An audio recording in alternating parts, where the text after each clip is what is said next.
Today's story is Big Al by Andrew Clements. Yoshi.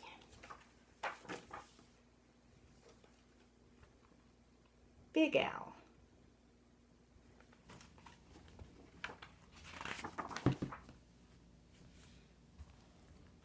In the wide blue sea, there was a very friendly fish named Big Al. You could not find a nicer fish. Big Al was also very, very scary.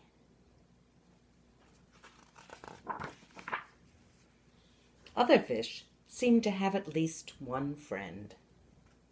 Some had many, but Big Al had none. He did not really blame the other fish. How could he expect little fish to trust a great big fish with eyes and skin and teeth like his? So Big Al was lonely and cried big salty tears into the big salty sea.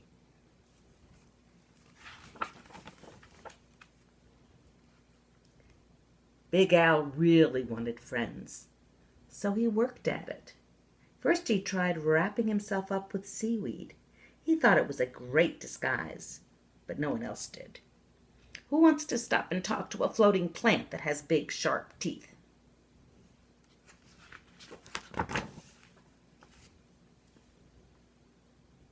Then he thought that if he puffed himself up around, the other fish would laugh and see how clever and silly he could be.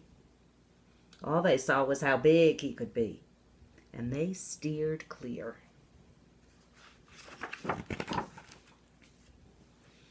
Very early one morning, Big Al went down to the bottom and flopped and wiggled himself into the sand until he was almost covered up. He looked much smaller. When other fish came near, Big Al talked and joked with them, and he had a delightful time. But then one scratchy little grain of sand got stuck in his gills, and he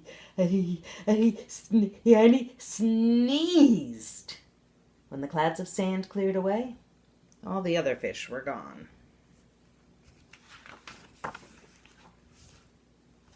Big Al changed his color one day so he could look like he belonged to a school of tiny fish.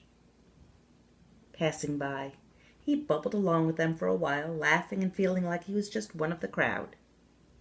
But he was so big and clumsy that when all the tiny fish darted to the left and then quickly back to the right, Big Al just plowed straight ahead. He went bumping and thumping right into the little fish. Before he could even say, "Excuse me," they were gone, and he was all alone again, sadder than ever.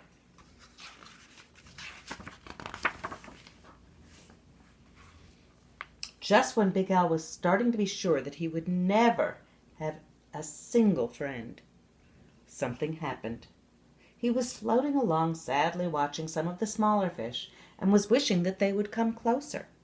As he watched, a net dropped down silently from above, and in an instant they were caught.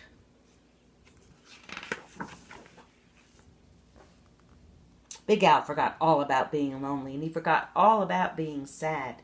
His eyes bulged out bigger and rounder than ever, and with a mighty flip of his tail, he opened his mouth and charged straight at that net.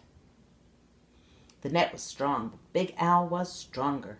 He ripped right through it, and all the little fish rushed out through the hole.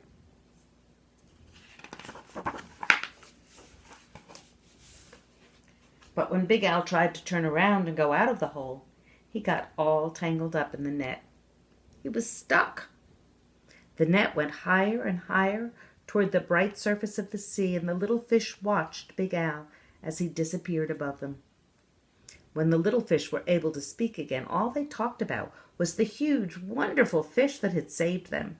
How great to be free, but what a shame that the big fish had been captured.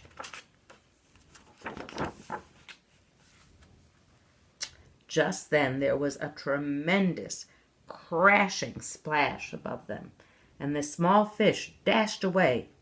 Was it the net again? Not at all. It was Big Al. Those fishermen took one look at him and threw him right back into the ocean. And now there is one huge, puffy, scary, fierce-looking fish in the sea who has more friends than anyone else. Big Al.